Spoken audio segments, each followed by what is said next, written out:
We were never able to see stars from the lunar surface or on the daylight side of the moon by eye without looking through the optics.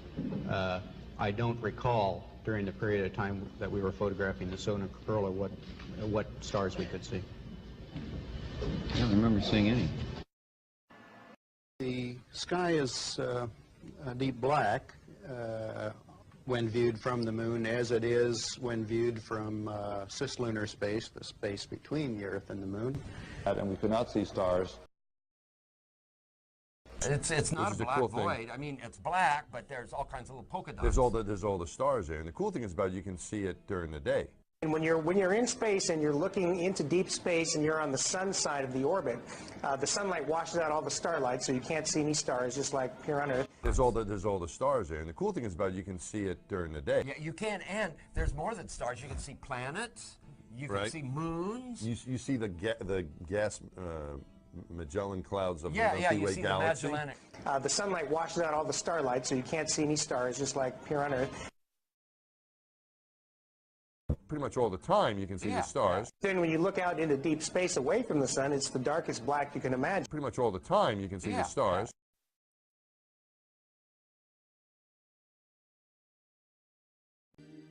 You would think there are rules on the International Space Station. For example, be careful with water next to electric devices. Their life depends on it.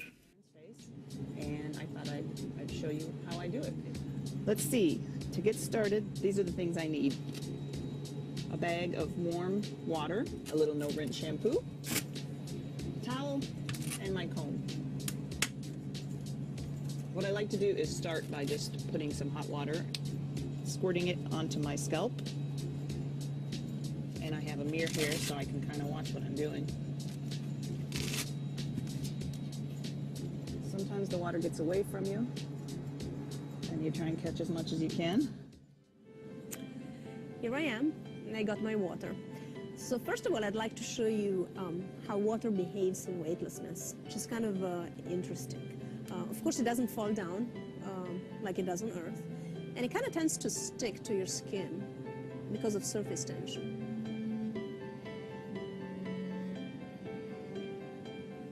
I don't know if you can see it.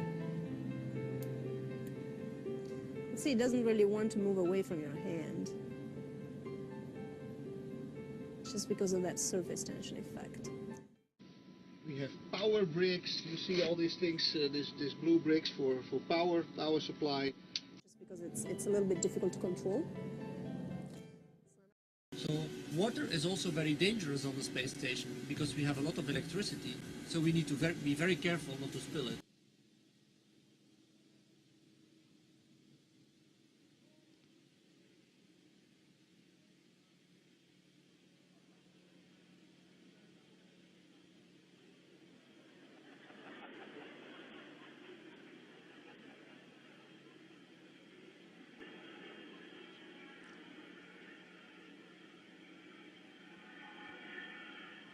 It's getting nice and wet.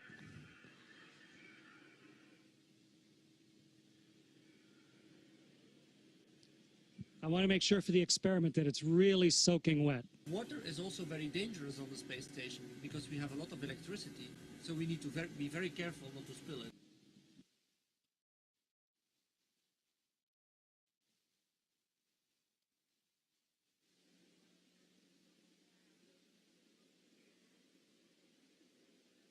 Okay. So we need to be very careful not to spill it. So I have a soaking wet washcloth here floating in front of me. Oh, there's one ball of water floating around. I'll put it on the washcloth. Okay. So we need to be very careful not to spill it. So here's a soaking wet washcloth. Get the microphone so you can hear me while I'm talking.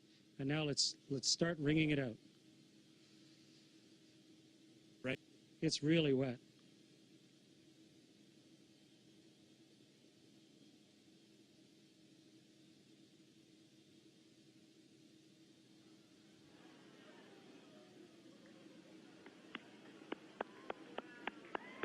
It's becoming a tube of water.